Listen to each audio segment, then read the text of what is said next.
ಈಗ ಶಿಕ್ಷಣ ಮಂತ್ರಿಯಾಗಿ ಶಿಕ್ಷಕರ ವಲಯಕ್ಕೂ ಕೂಡ ಅದರ್ ವರ್ಕ್ ಲೋಡ್ ಜಾಸ್ತಿ ಆಗ್ತಿದೆ. ಇಲ್ಲ ಒಂದು ನಿಮಿಷ ಇಲ್ಲ, ನೀವು ವರ್ಕ್ ಲೋಡ್ ನಾನು ಹೇಳ್ತೀನಿ ಕೇಳಿ. ಇಲ್ಲ ಒಂದು ನಿಮಿಷ, ಒಂದು ನೈತಿಕ ಸ್ಥೈರ್ಯ ಕೂಡ ಶಿಕ್ಷಕರ ವಲಯ ನೀವು ನೋಡಿ, ನಾವು ಹೇಳ್ತಾ ಇದ್ದೀವಿ, ನಾನು ಅಸೋಸಿಯೇಷನ್ಸ್ ಜೊತೆಗೆ ಮಾತಾಡಿದ್ದೀವಿ. ಅವರಿಗೆ ಎಷ್ಟು ಕೆಲಸ ಕಾರ್ಯಗಳನ್ನು ಮುಂಚೆ ಇತ್ತಲ್ಲ ವರ್ಕ್ ಲೋಡ್ ಅಂತ, ಅದು ಅಷ್ಟೇ ಹೇಳ್ತೀನಿ ಕೇಳಿ. ಯಾಕೆ ಇವ್ರ ಅಧಿಕಾರದಲ್ಲಿದ್ದಾಗ ವರ್ಕ್ ಲೋಡ್ ಇರಲಿಲ್ವಂತ ಟೀಚರ್ಸಿಗೆ? ಮೊನ್ನೆ C&R ಚೇಂಜ್ ಮಾಡಿದ್ವಿ, 7th ಪೇ ಕೊಟ್ವಿ. C&R ಚೇಂಜ್ ಮಾಡಿದ್ದು ಯಾವಾಗ? ಅವ್ರ ಅಧಿಕಾರಕ್ಕೆ ಬಂದ ತಕ್ಷಣ 2017 ಸಿದ್ದರಾಮಯ್ಯ ಇದರಲ್ಲಿ ಬಂದಾಗ ಪಾಪ ಅವರು ಸ್ಟ್ರೈಕ್ ಮಾಡೋಕ್ಕಾಗಲಿಲ್ಲ. ಮೊನ್ನೆ ಕುತ್ಕೊಂಡು ಎಷ್ಟು ಸಮಸ್ಯೆ ಮಾಡಿದ್ದು, ಇದು ಬದಲಾವಣೆ ಕಾಪಿ ಹೊಡಿಯೋಕ್ಕೆ ಬಿಟ್ಟಿದ್ರಲ್ಲ 3 ವರ್ಷ. ಅದನ್ನ ಹೇಳಿದ್ರಾ? ನಿಮ್ಮ ಮಕ್ಕಳನ್ನ ಕಳ್ಳರನ್ನ ಕೋಕರನ್ನ ಬಿಡ್ತಾಯಿದ್ರು ಪಾಸ್ ಮಾಡಿ. ಈಗ ಅದನ್ನ ನಿಲ್ಲಿಸಿ 79% ತಿಳ್ಕೊಳ್ಳಿ. ಸಿದ್ದರಾಮಯ್ಯ ಸಾಹೇಬ್ರು ಹೇಳಿದರು ನೆಕ್ಸ್ಟ್ ಟೈಮ್ ಟಾರ್ಗೆಟ್ ಕೊಡ್ತಾ ಇದ್ದೀನಿ, ನೀವೆಲ್ಲ 75% ಪಾಸ್ ಆಗಬೇಕಂತ. ನಾವು ಇದೇ ವರ್ಷ ಅದೇ ಮಕ್ಕಳು, ಅದೇ ವರ್ಷ ಅದೇ ಟೀಚರು, ಅದೇ ಶಾಲೆ, ಅದೇ ಸರ್ಕಾರಿ ಶಾಲೆ. ಮತ್ತು ಇದೆಲ್ಲ ಸಕ್ಸಸ್ಫುಲ್ ಅಲ್ಲನ್ರಿ? ಅದಕ್ಕೆ ನಾನು ಹೇಳ್ತಾ ಇರೋದು, ಎಸ್ ವರ್ಕ್ ಲೋಡ್ ಇದೆ, ಅದಕ್ಕೋಸ್ಕರನೇ ಫೇಶಿಯಲ್ ಅಟೆಂಡೆನ್ಸ್ ತರ್ತಾ ಇದ್ದೀವಿ, ಸ್ಯಾಟ್ಸ್ನ ಚೆನ್ನಾಗಿ ಅಪ್ಡೇಟ್ ಮಾಡ್ತಾ ಇದ್ದೀವಿ. ಏನಿಲ್ಲ, ಬೆಳಗ್ಗೆ ನಾನು ಇಷ್ಟೊತ್ತು ಮಾತಾಡಿಸ್ಟಿಗೆ ನನ್ನ ಸ್ಕೂಲ್ದು ಅಪ್ಡೇಟ್ ಆಗಿಬಿಡುತ್ತೆ ಆಟೋಮೆಟಿಕಲಿ. ನೆಕ್ಸ್ಟ್ ಪಾಠ ಹೇಳ್ಕೊಡೋದೆ ಮಕ್ಕಳಿಗೆ ಮಾರಲ್ ಸೈನ್ಸ್ ತರ್ತಾ ಇದ್ದೀವಿ. ಯಾಕೆ? ಮಾನವೀಯತೆಯ ಮೌಲ್ಯವನ್ನು ತರಬೇಕು ಅಂತ ಹೇಳಿ. ಅದೇ ಬಟ್ ಏನೇ ಆಗಲಿ, ನಾನು ಐ ಡೋಂಟ್ ಡೈವರ್ಟ್.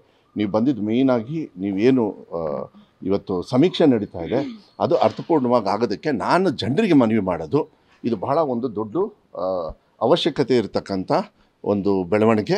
ಇದನ್ನು ನಾವು ಉಪಯೋಗ ಮಾಡ್ಕೋಬೇಕು. ನಮಗೆ ಮಾಡಿರೋದು, ಸಾಮಾನ್ಯ ಜನರಿಗೆ ಮಾಡಿರ್ತಕ್ಕಂಥದ್ದು. ಸಾಮಾನ್ಯ ಜನರು ಇದು ತೊಗೊಂಡಾಗ ನಮಗೆ ಕರೆಕ್ಟಾಗಿ ಲೆಕ್ಕ ಸಿಕ್ಕಾಗ ಯಾರ್ಯಾರಿಗೆ ಏನೇನು ವ್ಯವಸ್ಥೆಯನ್ನು ಕೊಡಬೇಕು, ಸರ್ಕಾರದ ಕರ್ತವ್ಯಗಳು ಏನು ಅಂಥೇಳಿ ಅದು ಎದ್ದು ಕಾಣಿಸ್ತದೆ. ಇವರು BJP ಅವ್ರು ಏನಾದರೂ ಅವ್ರಿಗೆ ಮಾನ ಮರ್ಯಾದೆ ನಿಜವಾಗ್ಲೂ ಇದ್ದರೆ, ಅವರಿಗೆ ಭಾರತಾಂಬೆ ಅಂತ ಬಾಯಿ ತುಂಬ ಏನಾದ್ರು ಹೇಳೋದಿದ್ದರೆ, ಪುಕ್ಷಟ್ಟೆ ಇಲ್ಲಿಂದ ಟ್ಯಾಕ್ಸ್ ಕಲೆಕ್ಷನ್ ತೊಗೊಂಡು ಹೋಗಿ ಅಲ್ಲಿ ಸುರಿತಾರಲ್ಲ, ನಮ್ಮ ರಾಜ್ಯಕ್ಕೆ ಎಷ್ಟು ಬರುತ್ತೆ ಅಂತೇಳಿ ಎಷ್ಟು ಹೊಡ್ತಾ ಇದೆ ಗೊತ್ತಾ? ನನ್ನ ಇಲಾಖೆಯಲ್ಲಿ ನೀವು ಇದನ್ನೆಲ್ಲ ತೋರಿಸಲ್ಲ, ನೀವು ತೋರಿಸ್ಬೇಕು. 2800 ಒಂದು ಚೈಲ್ಡಿಗೆ ಪರ್ ಚೈಲ್ಡ್ ಬರುತ್ತೆ.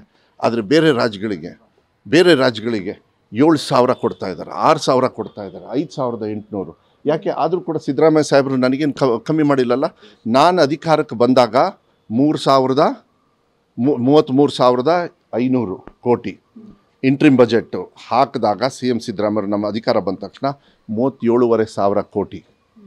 ಇವತ್ತು ನಮ್ಮ ಸರ್ಕಾರದಲ್ಲಿ 44,000 ಕೋಟಿ. ಹೆಂಗೆ ಅದು ಕಮ್ಮಿ ಆಗುತ್ತೆ? ದುಡ್ಡಿಲ್ಲ ಅಂತೇಳಿ ಹೆಂಗೆ ಹೇಳ್ತೀರಾ? ನಮ್ಮ ಬಜೆಟಲ್ಲಿ ಅನೌನ್ಸ್ ಮಾಡಿದ್ದು 500 KPS. ಈಗ 800 ಹೆಂಗೆ ಮಾಡಿದೆ ನಾನು? ಟೀಕಾ ಟಿಪ್ಪಣಿಗಳನ್ನು ಒಬ್ಬ ವ್ಯಕ್ತಿಗತವಾಗೂ ಕೂಡ ನನ್ನ ಬಗ್ಗೆ ಮಾತಾಡಿದ್ರಲ್ಲ, ಅದೇ ನಮ್ಮ ಮಕ್ಕಳು ಉತ್ತರ ಕೊಟ್ರಲ್ಲ BJP ಅವರಿಗೆ, ನಾಚಿಕೆ ಆಗಬೇಕು. ಮಕ್ಕಳು ಪಾಸಾಗಿ ಉತ್ತರ ಕೊಟ್ರಲ್ರಿ ಇವರಿಗೆ. ಅದು ನನಗೆ ಗೊತ್ತಿರೋ ಪ್ರಕಾರ ಮಾಡೋದಕ್ಕೆ ಸ್ವಲ್ಪ ಕಷ್ಟ ಆಗಬಹುದು, ನಾನು ಇಲ್ಲ ಅಂತ ಹೇಳೋದಿಲ್ಲ. ಯಾಕೆ ಅಂತ ಹೇಳಿದರೆ ಮಕ್ಕಳು ಮತ್ತೆ ಟೀಚಿಂಗಿಗೆ ಬಂದುಬಿಡ್ತಾರೆ. ಟೀಚರ್ಸ್ ದೇ ಆರ್ ನಾಟ್, ನೀವು ಇದು ಪ್ರಶ್ನೆ ಹಾಕಿದಾಗ ಯಾರೋ ಒಂದು 10 ಜನರು ಟೀಚರ್ಸ್ ಕೇಳ್ಬೋದು. ಆದರೆ ಅವರಿಗೆ ಕರ್ತವ್ಯ, ಇದು ನಮ್ಮ ದೇಶದ ಕರ್ತವ್ಯ. ಆಯಿತು, ನನಗಿಷ್ಟ ಇಲ್ಲ ಸಮೀಕ್ಷೆ, ನನ್ನ ಮನೇಲಿದ್ದರೂ ನಾನು ಕೊಡಲ್ಲ ಅಂದ್ಬಿಟ್ರೆ ನನ್ನ ಹಕ್ಕನ್ನು ನಾನೇ ಹಾಳು ಮಾಡ್ಕೊಂಡಂಗೆ, ಹೌದೋ ಅಲ್ಲೋ? ಸೊ ಇದೆಲ್ಲರೂ ಕೂಡ ಸೇರಿ ಮಾಡಬೇಕಾಗ್ತದೆ. ಆದರೆ ನನಗೆ ಭಾಳ ಸಂತೋಷ ಏನಂದರೆ, ನೀವು ಕೇಳಿದ್ರಲ್ಲ, ಫಾರ್ ದ ಫಸ್ಟ್ ಟೈಮ್ ಯಾವುದೋ ಮೀಡಿಯಾದವ್ರು ನಮಗೆ ಹೇಳಿದ್ರು ಸೋಷಿಯೋ ಎಕನಾಮಿಕಲ್ ಅಂತ. ಈಗಾದರೂ ಅದನ್ನು, ಯಾಕೆಂದರೆ ಇದು ಅವಶ್ಯಕತೆ ಇರ್ತಕ್ಕಂಥ ಜಾತಿ ಮೇಲೆ ಯಾವತ್ತೂ ಕೂಡ ಕಾಂಗ್ರೆಸ್ ರಾಜಕಾರಣ ಮಾಡಿಲ್ಲ. ಕಾರ್ಯಕ್ರಮಗಳನ್ನು ಯಾರಿಗೆ ಅವಶ್ಯಕತೆ ಇದೆ ಅವ್ರ ಮೇಲೆ ಮಾಡ್ತಾರೆ. ಒಕ್ಕಲಿಗರ ಸಮಾಜದ ಎಲ್ಲ ಪಕ್ಷಾತೀತವಾಗಿ ಎಲ್ಲ ನೋಡಿ, ಒಂದು ನಿಮಿಷ, DCM DK ಶಿವಕುಮಾರ್ ಅವರು ಕೂಡ ಹಾಜರಾಗಿದ್ರು. ಅವ್ರಿಗೆ ಒತ್ತಡ ಹೇರಿದ್ದಾರೆ, ಹೇಗಾದ್ರೂ ಮಾಡಿ ಜಾತಿ ಗಣತಿ ಮುಂದೂಡಿ. ನನಗೂ ಕೂಡ ನಮ್ಮ ಸಮಾಜದಲ್ಲಿ ಹೇಳ್ತಾರೆ, ಮುಂದೂಡಿ ಅಂತ ಹೇಳಿಲ್ಲ. ಈ ವಿಚಾರಗಳನ್ನು ನಾವೆಲ್ಲ ಹಿಂಗೆ ಬರೆಸ್ಬೇಕು, ಇದನ್ನು ಬರೆಸ್ಬೇಕು. ಅಲ್ಲೂ ಕೂಡ ಏನು ಒತ್ತಡ ಹೇರಿದ್ದೇನು, ನಾವು ಹಿಂದೂ ಒಕ್ಕಲಿಗ ಅಂತೇಳಿ ಬರ್ಸ್ಬೇಕಂತ.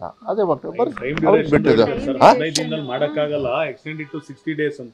ಅಲ್ಲ. ಈಗ CM ಸಿದ್ದರಾಮಯ್ಯ ಅವರು ಅದ್ರ ಬಗ್ಗೆ ನಾವು ಮಾಡಿ ಮುಗಿಸ್ತೀವಿ ಅಂತ ಹೇಳಿದ್ದಾರೆ. ಒಳ್ಳೆ ವ್ಯವಸ್ಥೆಯಲ್ಲಿ ಕ್ಲೀನಾಗಿ ಕ್ಲಾರಿಟಿಯಾಗಿ ಮಾಡಿಸ್ತೀವಿ ಅಂತ ಹೇಳಿದ್ದಾರೆ. ಅದು ಹೇಳಿದ ಮೇಲೆ, ಮಾನ್ಯ ಮುಖ್ಯಮಂತ್ರಿಗಳು ಹೇಳಿದ ಮೇಲೆ ಅದನ್ನು ನಾನು ಮತ್ತೆ ಪ್ರಶ್ನೆ ಮಾಡೋದು ತಪ್ಪಾಗ್ತದೆ. OBC ಪ್ರೆಸಿಡೆಂಟ್ ಆಗಿ ಮಾಡಬೇಕು ಅಂತ ಇದು 100 ಜಾತಿ ಗಣತಿ ಕಾಂಗ್ರೆಸ್ ಪಕ್ಷದ ನಮ್ಮ ನಿಲುವು, ಜಾತಿ ಗಣತಿ ಅಲ್ಲ, ಸೋಷಿಯೋ. ಯಾಕೆಂದ್ರೆ ಏನು ಗೊತ್ತಾ, ಮತ್ತು ನನ್ನ ಬಾಯಲ್ಲಿ ಹೇಳಿಸಿ ಆಮೇಲೆ ನಾವು ಯಾರೋ ಒಬ್ಬರು ಸೋಷಿಯಲ್ ಇದಲ್ಲಿ ಹಾಕ್ಬಿಡ್ತಾರೆ ಕೆಟ್ಟದಾಗಲ್ಲ, ಅದು ಬರಬಾರ್ದು. ಯಾಕೆಂದರೆ ಇದು ಅವಶ್ಯಕತೆ, ಸಾಮಾಜಿಕ ನ್ಯಾಯವನ್ನು ಕೊಡ್ತಕ್ಕಂಥ ಎಲ್ಲ ವರ್ಗದ ಜನರಿಗೆ, ಜಾತಿ ಧರ್ಮ ಎಲ್ಲ ವರ್ಗದವ್ರಿಗೂ ಅಷ್ಟೇ, ಡಿಫ್ರೆಂಟ್ ಕ್ಲಾಸ್ ಆಫ್ ಪೀಪಲ್ ಕೆಲವರು ಲೇಬರ್ ಕ್ಲಾಸಲ್ಲಿ ಇರ್ತಾರೆ, ಬೇರೆ ಬೇರೆ ಇದರೊಳಗೆ ಎಲ್ಲ ವ್ಯವಸ್ಥೆಯಲ್ಲೂ ಕೂಡ ಸಮಾನತೆಯನ್ನು ತರಬೇಕು ಅಂತ ಹೇಳಿದರೆ ಇದು ಟ್ಯಾಕ್ಸೇಷನ್ ಹಾಕೋದಕ್ಕೆ ನಾಳೆ ಸರ್ಕಾರದ ಕರ್ತವ್ಯಗಳನ್ನು ನಿಭಾಯಿಸ್ತಕ್ಕಂಥ ವ್ಯವಸ್ಥೆಗೆ ಇದು ಭಾಳ ಅನುಕೂಲ ಆಗುತ್ತೆ ಅಂತ ನಿಮಗೆ ಒಂದು ನಿಮಿಷ ನಿಮಗೆ ಹೇಳೋದ್ರಾ? ಅಲ್ಲ, ಡಿ ಕೆ ಶಿವಕುಮಾರ್ ನಿಮಗೆ ಹೇಳಿದ್ರ? ನೀವು ಯಾಕೆ ಅದನ್ನು ಸೃಷ್ಟಿ ಮಾಡ್ತೀರಿ? ನಿನ್ನೆ ನೋಡಿದೆ ಡಿ ಕೆ ಶಿವಕುಮಾರು ಸಿಟ್ಟು ಬಂದುಬಿಟ್ಟಿದೆ, ಹೋಗ್ಬಿಟ್ಟಿದ್ದಾರೆ. ಎಂ ಬಿ ಪಾಟೀಲ್ ಅವರು ಮೇಜೆಲ್ಲ ಏನೋ ಕುಟ್ಬಿಟ್ರಂತೆ. ಯಾವನೇ ಕುಟ್ಟಿದ್ರಿ? ನಿಮ್ಮ ಕ್ಯಾಮ್ರಾ ಇಟ್ಟಿದ್ದೀರಾ ಅಲ್ಲಿ? ಯಾಕೆ ಇದನ್ನೆಲ್ಲ ಹಾಕ್ತೀರಾ? ಯಾರು ಏನು ಕುಟ್ಟಿಲ್ರಿ? ಚರ್ಚೆ ಮಾಡಿದ್ದೀವಿ, ಅರ್ಥಪೂರ್ಣವಾಗಿ ಚರ್ಚೆ ಮಾಡಿದ್ದೀವಿ. ಯಾವನು ನಾನು ಹೇಳ್ತಾ ಇದ್ದೀನಲ್ಲ, ಇದು ಈ ಬಿ ಜೆ ಪಿಯವ್ರಿಗೆ ಐತಲ್ಲ, ಇವರಿಗೆ ಅದೊಂದು ಕೆಟ್ಟ ಬುದ್ಧಿ. ಅವರಿಗೆ ಎಲ್ಲರೂ ಚೆನ್ನಾಗಿದ್ದಾರೆ ಅಂದರೆ ಇವ್ರು ಬಂದು ಏನಾದ್ರು ಒಂದು ಫಿಟ್ಟಿಂಗ್ ಇಟ್ಬಿಡ್ತಾರೆ. ಅವ್ರಿಗೆ ಅದೊಂದು ಕೆಟ್ಟ ಬುದ್ಧಿ. ಅದು ಬಿ ಜೆ ಪಿಯವ್ರಿಗೆ ಕೆಟ್ಟ ಬುದ್ಧಿ ಬಿಟ್ಟಿದ್ರೆ ಈ ದೇಶದಲ್ಲಿ ಇನ್ನೆಂಥದ್ದು ಇಲ್ಲ. ಅದೇ ನಾ ಏನಂದರೆ there are so many ways ಅದನ್ನು ಕಾಂಪನ್ಸೇಟ್ ಮಾಡ್ತಕ್ಕಂಥದ್ದು. ಅವ್ರಿಗೆ ಹೇಳಿದ್ದೀನಿ, ನೀವು ಕೂಡ ಕೊಡಿ, ಮಕ್ಕಳಿಗೆ ಸಮಸ್ಯೆ ಆಗದೇ ಇರತಕ್ಕಂಥ ರೀತಿಯಲ್ಲಿ ಹೇಗೆ ಚರ್ಚೆ ಮಾಡೋಣ, ಬಟ್ ಸಮೀಕ್ಷೆನ ಭಾಳ ಸೀರಿಯಸ್ ಆಗಿ ಚೆನ್ನಾಗಿ ಮಾಡಿಕೊಡಿ, ಇದು ಅವಶ್ಯಕತೆ ಇರತಕ್ಕಂಥದ್ದು. ಆಮೇಲೆ ಇಟ್ಸ್ ಅನ್ ಇಂಡಿಪೆಂಡೆಂಟ್ ಬಾಡಿ, ಅದು ಕೇಳಿದಾಗ ನಾವು ಸಹಕಾರ ಮಾಡಬೇಕಾಗತ್ತೆ. ಆಯಿತು, ಈಗ